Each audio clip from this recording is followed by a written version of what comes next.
At November 23, 1942, 4:47 a.m., Stalingrad Factory District, Soviet Union.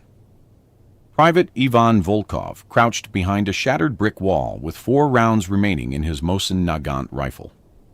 Across 200 meters of rubble, 66 German soldiers advanced in 3 waves toward his position. Soviet doctrine prohibited the use of captured enemy weapons, under penalty of summary execution for desertion. In the next 11 minutes, Volkov would violate that doctrine 17 times and create the most documented case of individual combat effectiveness in the Battle of Stalingrad, a case that would quietly reshape Red Army weapons policy by February 1943.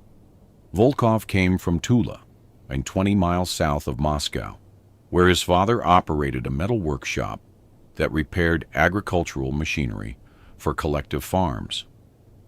Before conscription in August 1941, Ivan spent 6 years as an apprentice machinist, rebuilding worn-out tractors and grain threshers with whatever parts he could scavenge.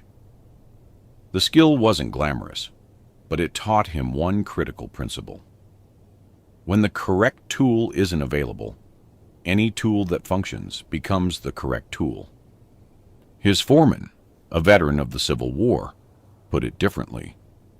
The machine doesn't care about regulations. It cares whether you make it work. That philosophy didn't translate well to military service. The Red Army of 1942 operated on rigid doctrine, developed by officers who'd survived Stalin's purges by never questioning orders. Weapons were assigned. Weapons were used as assigned. Deviation invited suspicion. Suspicion invited political officers. Political officers invited disappearance. By November 1942, Volkov had watched that doctrine kill men in ways that had nothing to do with German bullets. The Mosin-Nagant rifle, a reliable weapon in open terrain, became a liability in Stalingrad's close-quarters factory combat.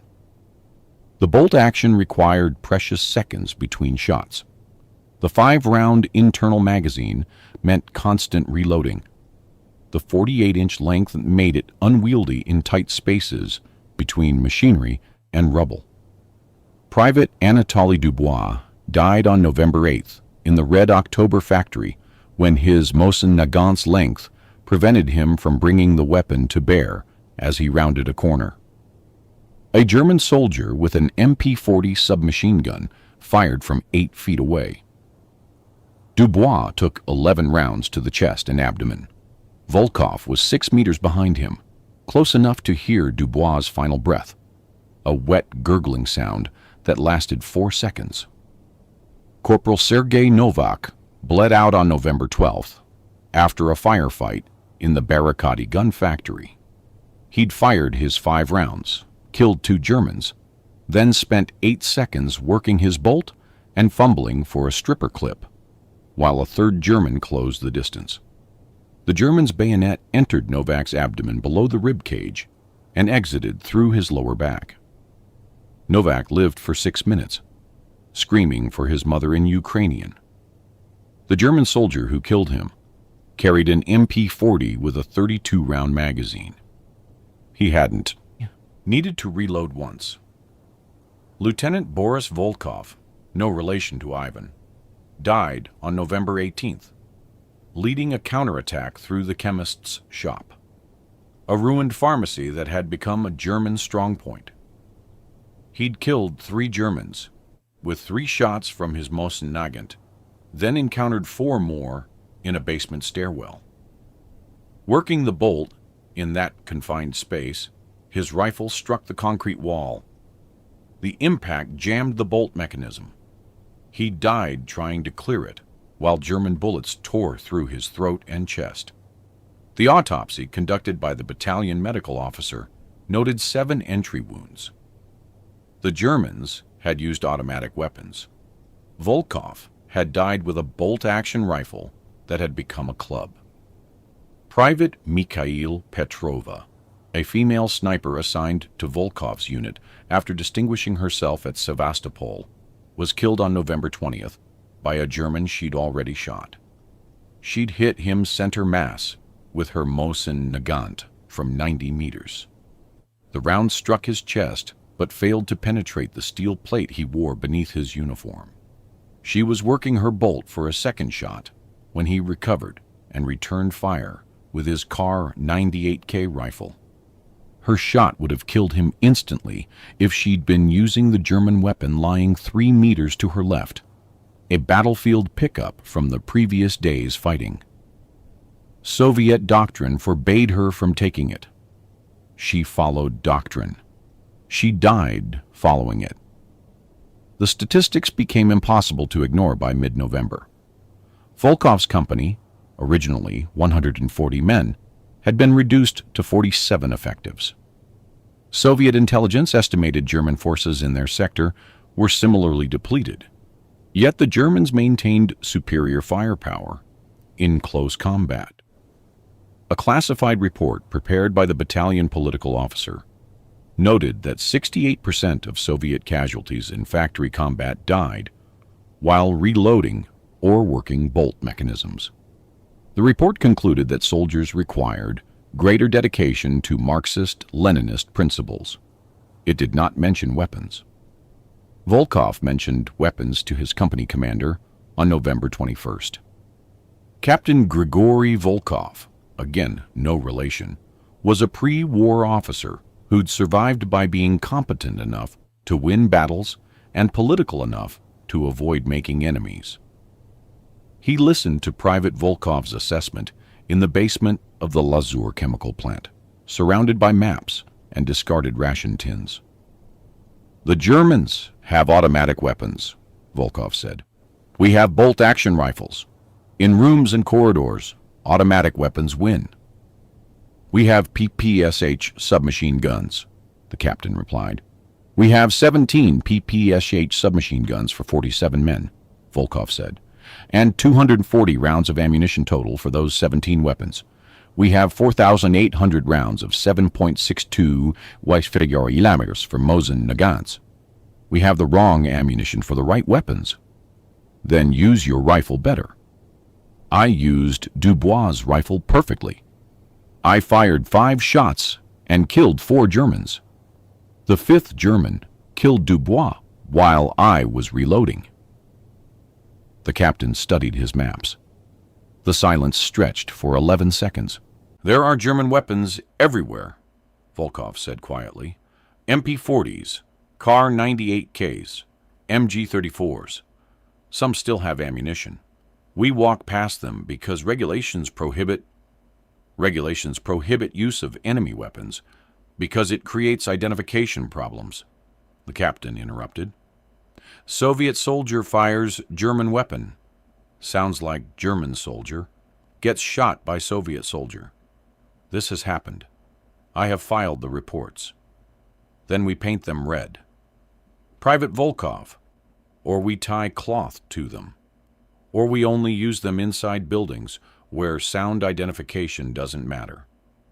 Or we accept that the regulation was written for different conditions, and this," Volkov gestured at the ruined factory around them, "is different conditions." The captain looked at him for a long moment. Then he looked at the map showing their shrinking perimeter. The casualty reports stacked on the ammunition crate he used as a desk. The list of names he'd written by hand because the typewriter had been destroyed in a mortar attack. "I can't authorize this," the captain said. "The political officer would have both of us shot. Then I won't ask for authorization. If you use captured weapons and the political officer discovers it, I will be required to convene a tribunal. The penalty for using enemy equipment is execution for desertion in the face of the enemy. I will not be able to protect you." "I understand. I am not giving you permission." "I understand," Volkov repeated. The captain returned his attention to the maps. "Dismissed." Volkov left the basement and walked through the pre-dawn darkness to a section of the Lazur chemical plant where German and Soviet dead lay in a jumbled pile, the result of close fighting 3 days earlier. Soviet doctrine required burial of Soviet dead and counting of German dead, but neither task had been completed. There weren't enough men, and the Germans kept attacking. The smell hit him first, a mixture of decay, cordite, and the chemical residue that permeated everything in this part of Stalingrad. He breathed through his mouth and began searching the German bodies. The temperature hovered around -8°C. The bodies were frozen, which made the work easier and harder simultaneously. Easier because there was less decay. Harder because the limbs were rigid, and he had to break fingers to pry weapons free. The first MP-40 submachine gun came from a German Unteroffizier, whose body lay face down in a pool of frozen blood. Volkov rolled the corpse over. The right hand still gripped the weapon. Volkov tried to open the fingers. They wouldn't budge. He used his bayonet to cut the thumb tendon.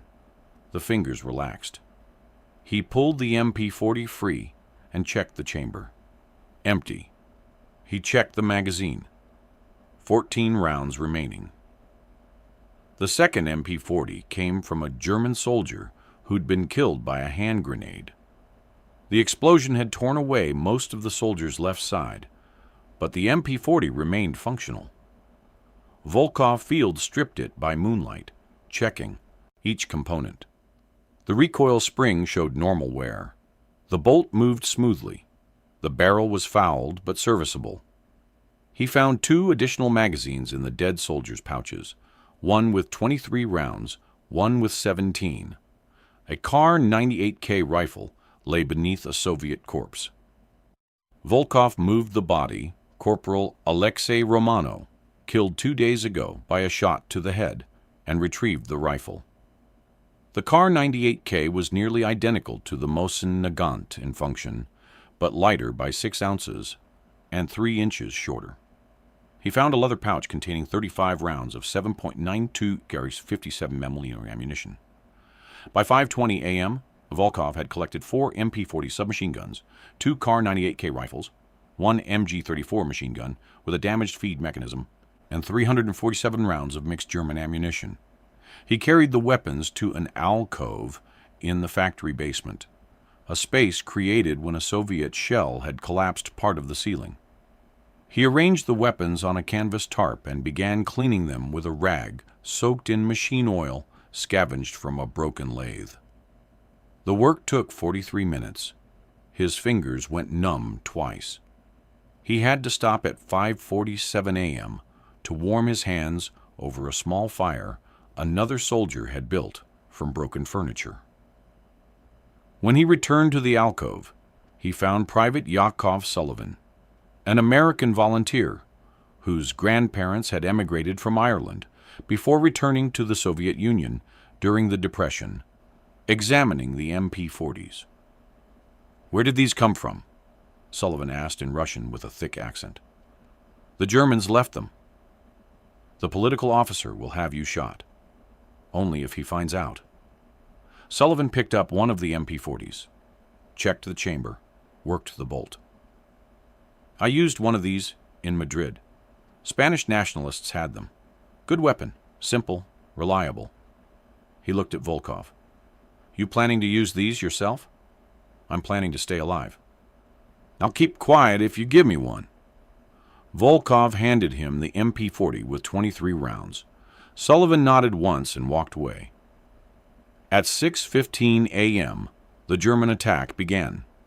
It came from the northwest, 3 companies of infantry supported by mortar fire. The objective was clear: push the Soviets out of the Lazur chemical plant and establish a defensive line along the Volga River embankment.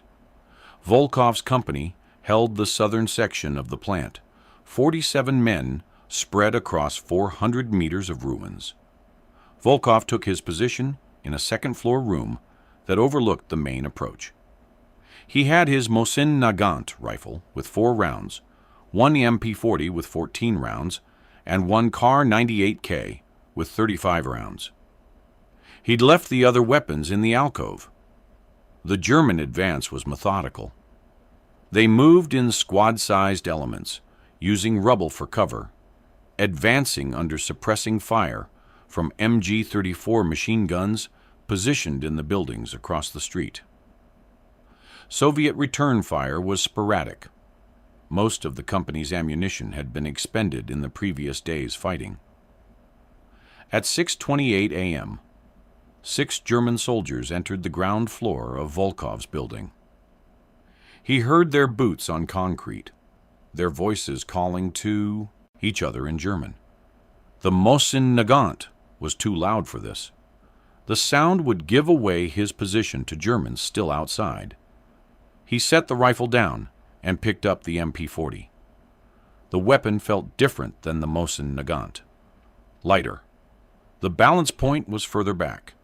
The MP-40 weighed 8.9 pounds loaded versus the Mosin-Nagant's 9.6 pounds, but the difference felt more significant than the numbers suggested. The pistol grip fit his hand differently. The stock was metal instead of wood. He moved to the stairwell and looked down. 2 German soldiers were visible, moving toward the back of the building. He aimed at the nearest one and squeezed the trigger. The MP-40 fired with a sharp crack, different from the Mosin-Nagant's deeper boom. The recoil was minimal. The first round hit the German soldier in the upper back. The soldier stumbled. Volkov fired again. Hit. The German went down. The second German soldier turned. Volkov fired 3 rounds. 2 hit. The soldier dropped his rifle and fell backwards. Voices shouted in German. Boots pounded. Volkov stepped back from the stairwell and took cover behind a concrete pillar. The MP-40's magazine held 14 rounds. He'd fired 5. 9 remained. 3 German soldiers rushed the stairwell simultaneously. They were fast, trained, moving with the confidence of men who'd done this before. The first one reached the second-floor landing. Volkov fired. The German took 2 rounds to the chest and collapsed on the stairs. The second German tried to fire around his fallen comrade. Volkov shot him in the head. The third German retreated. 6 rounds remaining in the MP-40. Volkov ejected the magazine, pocketed it, and loaded the magazine with 23 rounds. He'd practiced the magazine change 3 times in the basement. It took him 4 seconds. The Germans tried a different approach. They threw 2 stick grenades up the stairwell. Volkov heard them coming, a distinctive sound, metal against concrete, and ran deeper into the building. The grenades exploded with a concussive thud that shook loose plaster from the ceiling. Dust filled the stairwell. Volkov returned to his position by the pillar. Through the dust, he saw movement. A German soldier emerged from the stairwell, coughing, weapon raised. Volkov fired 3 rounds. The German went down, 17 rounds remaining.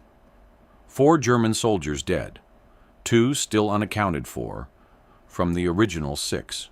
He heard glass breaking downstairs. They were coming through the windows. He moved to a position overlooking the ground floor. A German soldier climbed through a shattered window frame, his MP-40 slung across his back. Volkov shot him twice before he could unsling the weapon. 14 rounds remaining. 5 Germans dead, 1 remaining. The building went quiet. Volkov waited. 30 seconds, 60 seconds. The sound of gunfire from other parts of the factory complex continued, but inside this building, nothing moved. Then he heard it, a single set of boots, moving, slowly, carefully. The last German was hunting him. Volkov set down the MP-40 and picked up the Kar 98K rifle. The German would expect Soviet weapons. The sound of a German rifle might create 1 second of confusion. 1 second could be enough. He moved to a new position, a corner that gave him a view of 2 approach vectors. The boots stopped. Silence. The German was listening, same as Volkov. A shadow moved in the stairwell. Volkov aimed. The shadow resolved into a German soldier, moving with extreme caution, weapon raised, checking corners. Volkov fired. The Kar 98K barked. The German soldier took the round in the throat and went down gasping. 6 Germans dead in 4 minutes. Volkov had used 19 rounds from 2 different weapons. His Mosin-Nagant rifle sat untouched in the corner with its 4 remaining rounds. At 6:35 a.m., the second wave hit. This time, the Germans came in force, approximately 20 soldiers advancing on Volkov's building and the 2 structures adjacent to it. They'd learned. They used smoke grenades. They suppressed the upper floors with machine gun fire, while infantry advanced under cover. Volkov retrieved his MP-40 and moved to a position that overlooked the eastern approach. German soldiers emerged from the smoke like ghosts. He counted 9. They were 40 meters away when he opened fire. The MP-40's effective range was 100 meters, but accuracy degraded sharply beyond 50. At 40 meters, Volkov could aim for specific targets. He fired controlled bursts, 3 rounds, shift, 3 rounds, shift. The first burst hit a German soldier in the legs. He went down screaming. The second burst missed. The third burst hit another German in the shoulder and chest. The Germans scattered, taking cover behind rubble. Return fire raked the building. Bullets punched through the already shattered walls. Volkov ducked as rounds passed inches above his head. Plaster exploded. Brick dust filled the air. He reloaded. The magazine with 17 rounds. He'd fired 9 from the previous magazine. 8 rounds remaining across 2 magazines. The Germans advanced using fire and movement. 3 would shoot while 3 moved. Then the roles reversed. Textbook tactics. Volkov had read about this in training. Reading about it was different than experiencing it. A German soldier reached the ground floor window. Volkov shot him as he climbed through. The soldier fell backwards. Another German immediately took his place. Volkov fired. Hit. The German's helmet flew off. He collapsed inside the window frame. 12 rounds remaining in the current magazine. The Germans pulled back temporarily, regrouping behind a collapsed wall 30 meters from the building. Volkov used the lull to retrieve the other MP-40 from his original position. He now had 2 MP-40s, one with 12 rounds, one with 14, plus the Kar 98K with 34 rounds and the Mosin-Nagant with 4. At 6:41 a.m., the Germans attacked again. This time, they came from 2 directions. Simultaneously, 8 soldiers from the east, 6 from the south. Volkov couldn't cover both approaches. He chose the eastern group because they were closer. He fired the MP-40 until it clicked empty, 12 rounds in 4 bursts. 3 Germans went down. The rest took cover. He grabbed the second MP-40 and shifted to the southern window. The 6 Germans from the south were already inside the building, ground floor, moving toward the stairs.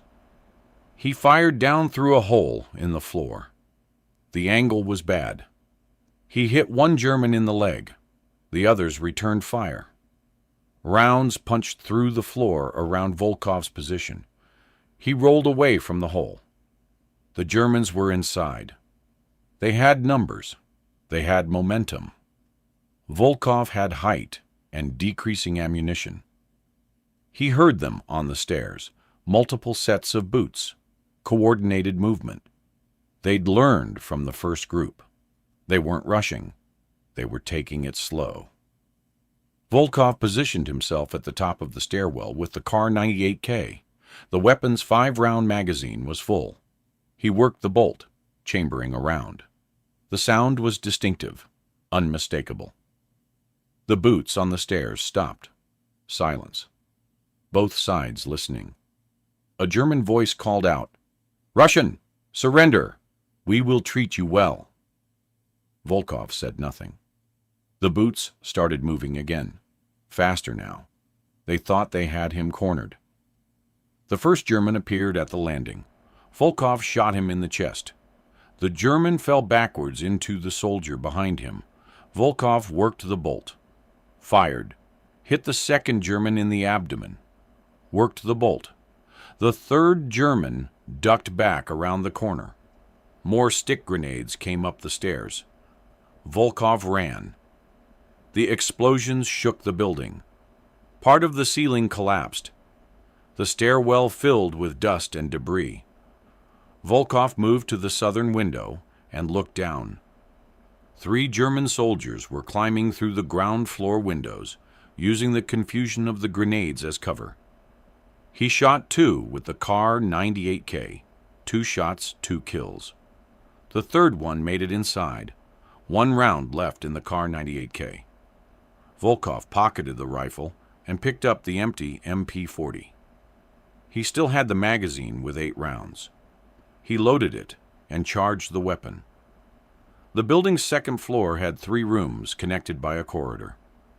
Volkov moved through them, using doorways and corners for cover.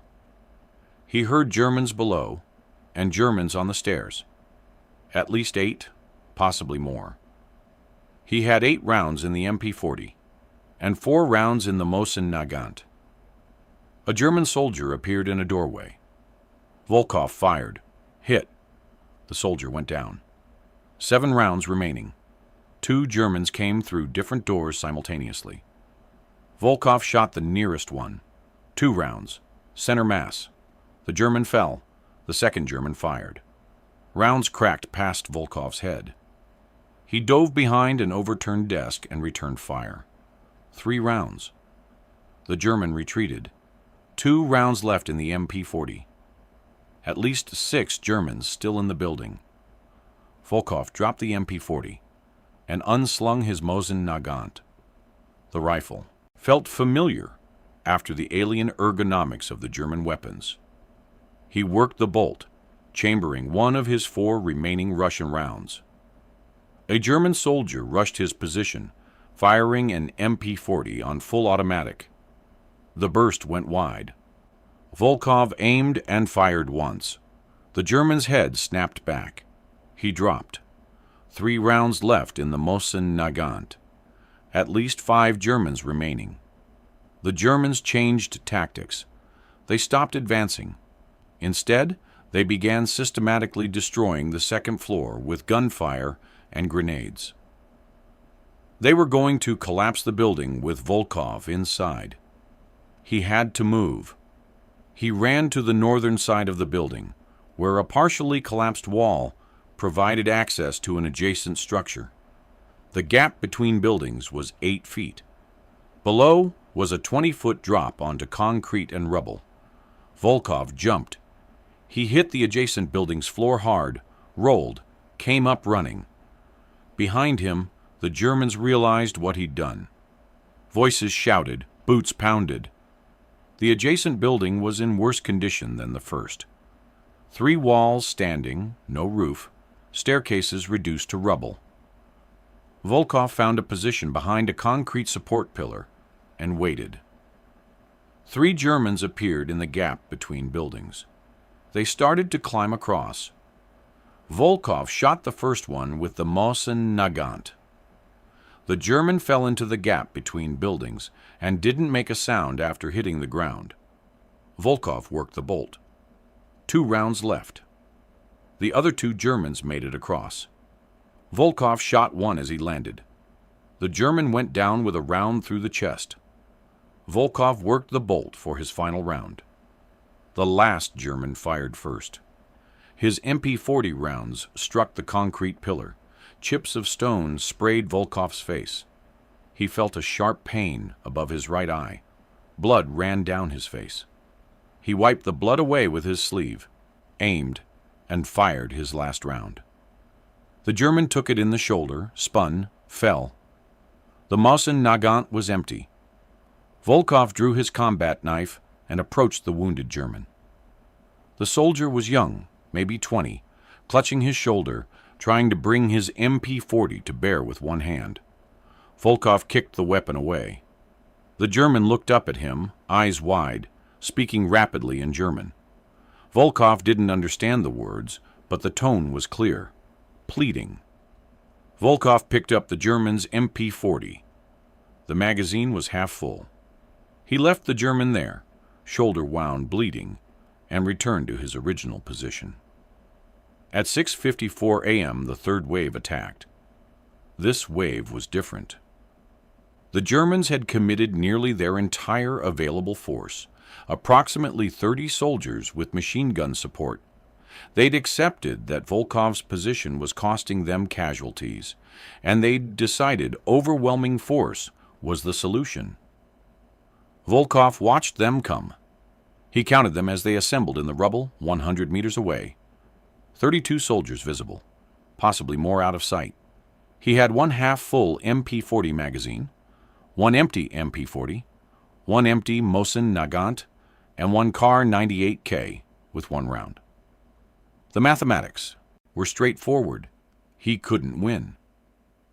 The Germans advanced in squad bounds, 3 squads of 10 soldiers each, with 2 soldiers operating an MG-34 from a support position.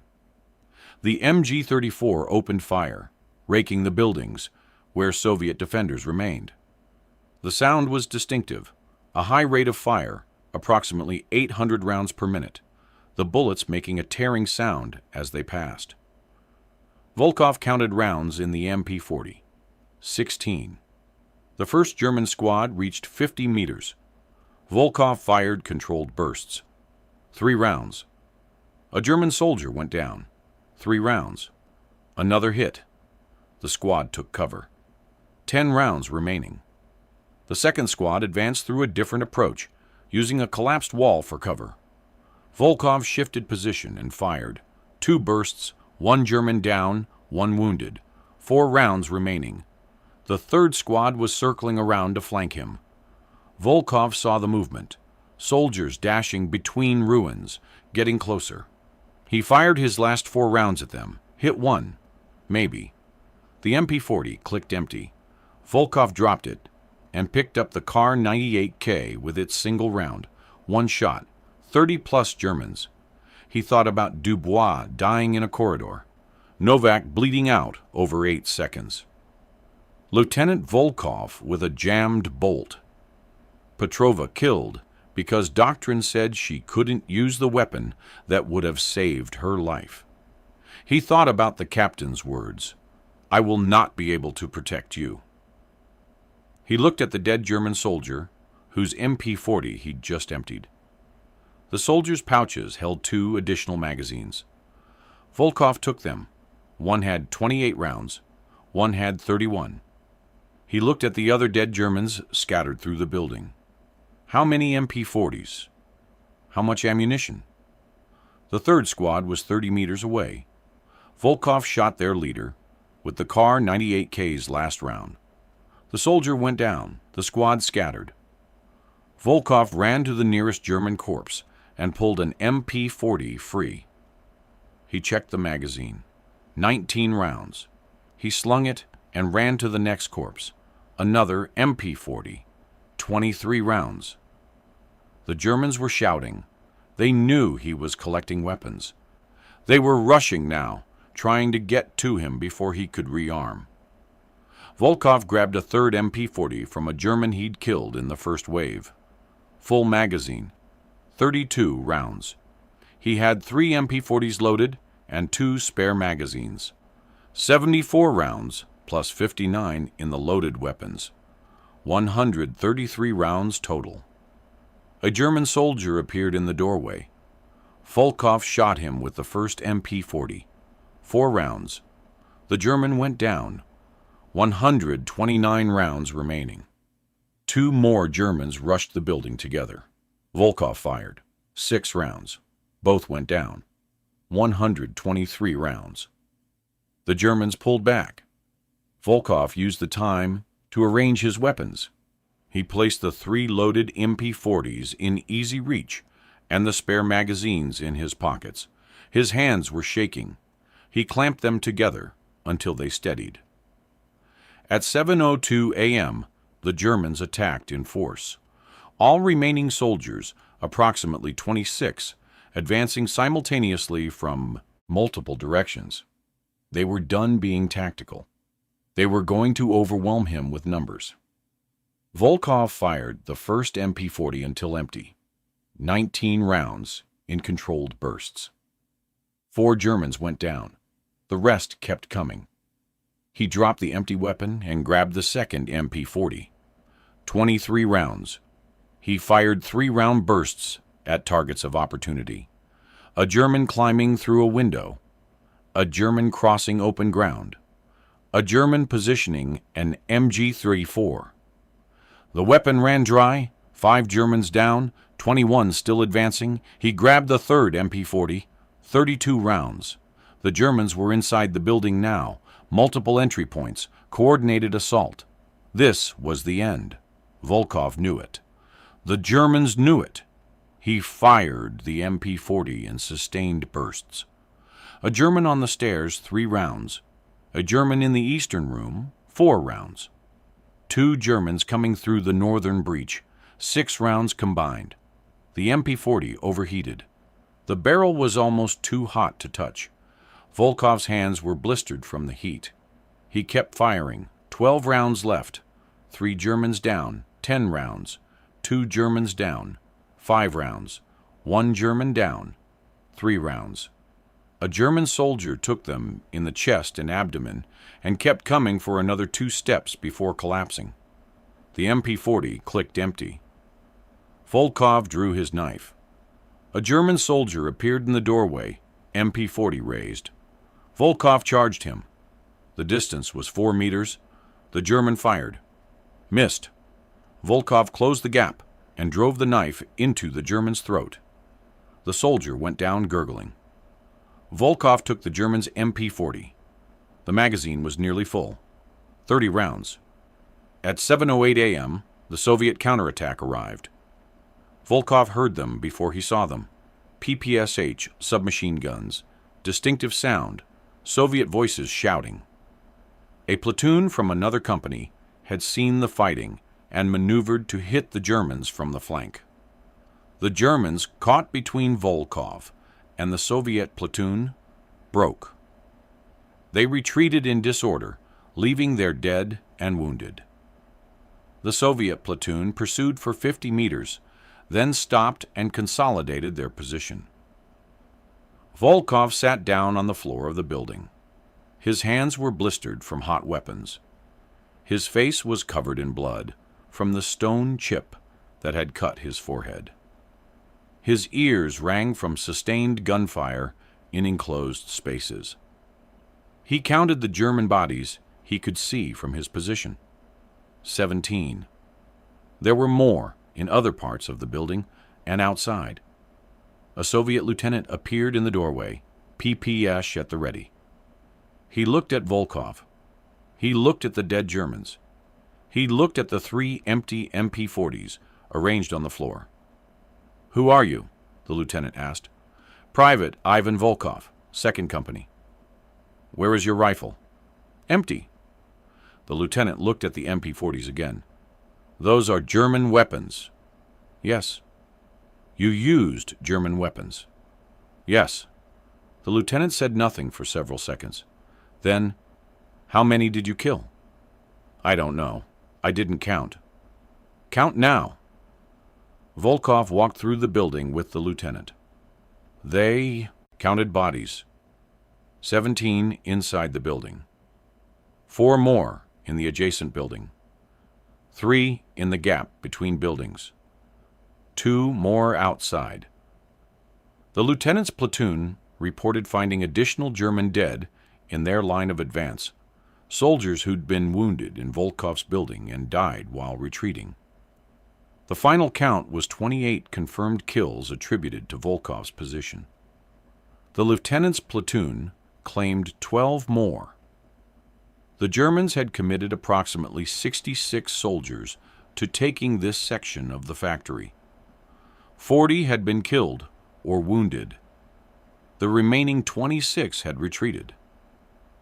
At 8:30 a.m., Volkov was ordered to report to the battalion political officer.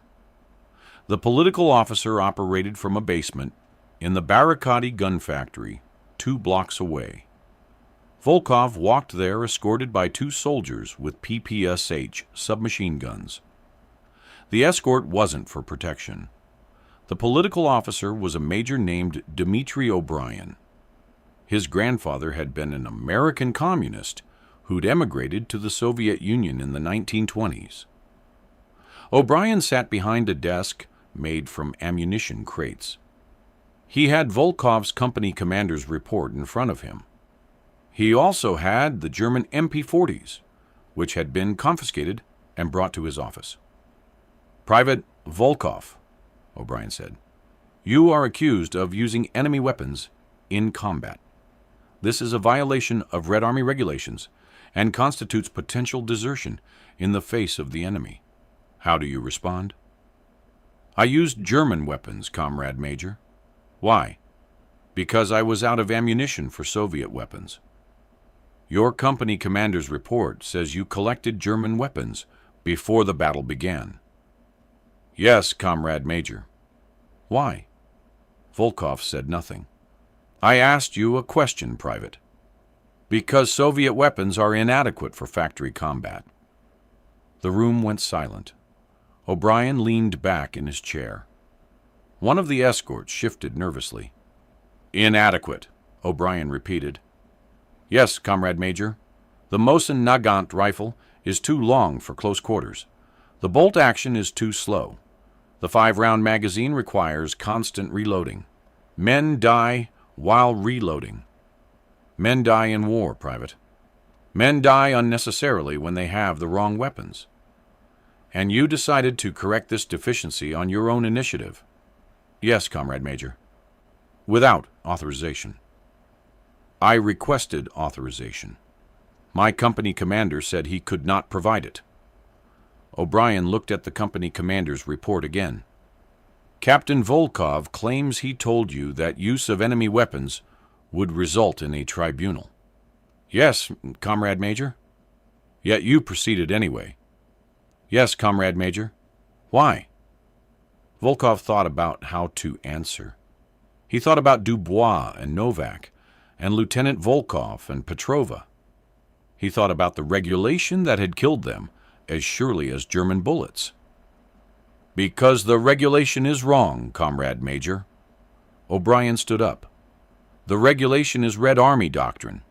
Red Army doctrine is not wrong." "Then Red Army doctrine killed Dubois, Novak, Lieutenant Volkov, and Petrova, and it will keep killing men until someone changes it." The escorts raised their weapons. O'Brien held up a hand. They lowered the weapons. "You killed 28 German soldiers this morning," O'Brien said. "Yes, Comrade Major." "Using exclusively German weapons." "After I exhausted Soviet ammunition." "You collected German weapons before the battle. You planned this." "I prepared for the next battle using whatever resources were available." O'Brien walked around the desk. He picked up one of the MP-40s and examined it. "This weapon is effective." "Yes, Comrade Major." "More effective than the Mosin-Nagant in close combat." "Yes, Comrade Major." O'Brien set down the MP-40. "If I authorize the use of captured weapons, I create chaos. Soviet soldiers will be shot by other Soviet soldiers who hear German weapons and assume Germans. Ammunition resupply becomes impossible. Maintenance becomes impossible. The entire logistics system breaks down. Then we designate specific units to use captured weapons. We mark them. We train them. We solve the problems instead of ignoring them." you have thought about this. Men I knew are dead, Comrade Major. I have thought about nothing else. O'Brien returned to his desk and sat down. He wrote something on a piece of paper. He signed it. He handed it to one of the escorts. Private Volkov is confined to quarters, pending full investigation. All captured German weapons are to be secured. No soldier is authorized to use enemy weapons under any circumstances.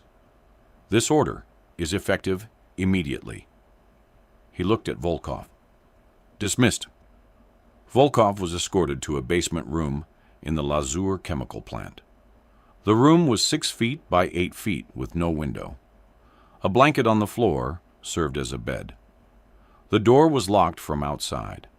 He sat in the dark and waited. For 3 days, he heard nothing. Gunfire continued above. The factory changed hands twice. Soviet soldiers died with bolt-action rifles, while German MP-40s lay unused in the political officer's basement. On the 4th day, November 27th, Captain Volkov visited. He was alone. The investigation is proceeding, the captain said. Major O'Brien is compiling a report for division headquarters. What will the report say?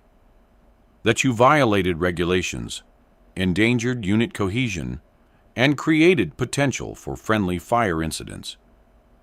And the 28 Germans? The report acknowledges tactical success, but concludes it doesn't justify regulatory violations. Volkov said nothing. However, the captain continued, something interesting has happened. Other soldiers in the battalion have begun using captured German weapons. We don't know who started it, but in the last 3 days, 17 soldiers have been observed with MP-40s or other German equipment. When questioned, they claim they found the weapons on dead Germans and used them when Soviet ammunition ran out. The exact same justification you gave. Are they being court-martialed? Major O'Brien wants to court-martial all of them. But we have a problem. Those 17 soldiers have killed 43 Germans in 3 days. Their survival rate is significantly higher than soldiers using only Soviet weapons. The battalion commander has noticed. Division headquarters has noticed. What does that mean? It means your court-martial has been delayed while the division conducts a tactical assessment of captured weapon effectiveness. The captain paused. It also means you've created a problem that won't go away by shooting you. If we execute you, we have to execute everyone else using German weapons. If we execute everyone using German weapons, we lose our most effective fighters. So what happens? I don't know, but I wanted you to understand. What you started is spreading. Other companies are doing the same thing. There's no putting this back in the box. The captain left. Volkov remained in the basement for 11 more days. On December 8th, he was released without charges. The official statement said the investigation found insufficient evidence of deliberate regulatory violations. The unofficial reality was the divisional command had made a calculation. Volkov's innovation had resulted in measurably lower Soviet casualties and higher German casualties in factory combat. Executing him would send a message that innovation was punishable. Not executing him would send a message that doctrine was flexible. Division chose flexibility. The actual implementation came through a classified directive, dated December 15th, 1942. The directive authorized tactical collection and utilization of enemy equipment in exigent circumstances. It required captured weapons to be marked with red cloth. It limited their use to close-quarters combat. It mandated after-action reports detailing all enemy equipment used. The directive did not mention Volkov's name. Official credit went to Division Tactical Analysis Staff. By February 1943, the practice had spread throughout Soviet forces in Stalingrad. Intelligence officers estimated that 32 to 40% of Soviet infantry in urban combat zones carried at least one captured German weapon as a supplement to Soviet arms. German commanders began reporting increased Soviet firepower in close combat. After-action reports noted that Soviet forces were fighting with our own weapons against us. The statistical impact was significant. Soviet casualty rates in factory combat decreased by approximately 23% between December 1942 and February 1943. German intelligence attributed this to improved Soviet small unit tactics and increased availability of automatic weapons. They never understood that the increased availability came from their own dead. Volkov received no recognition, no medal, no commendation. His personnel file noted his confinement pending investigation but recorded no details. The 28 confirmed kills on November 23rd were attributed to defensive action by Second Company elements. He survived the war. He was wounded twice more, once in February 1943 by shrapnel, once in June 1944 by a sniper round that grazed his left arm. He was promoted to corporal in 1943, sergeant in 1944. He never rose above sergeant. He returned to Tula in June 1945 and resumed work at his father's metal workshop. The shop had survived the war, barely. His father had aged 20 years and 4. They didn't talk about the war. His father asked once, "Did you kill many?" Volkov said, "Enough." They never discussed it again.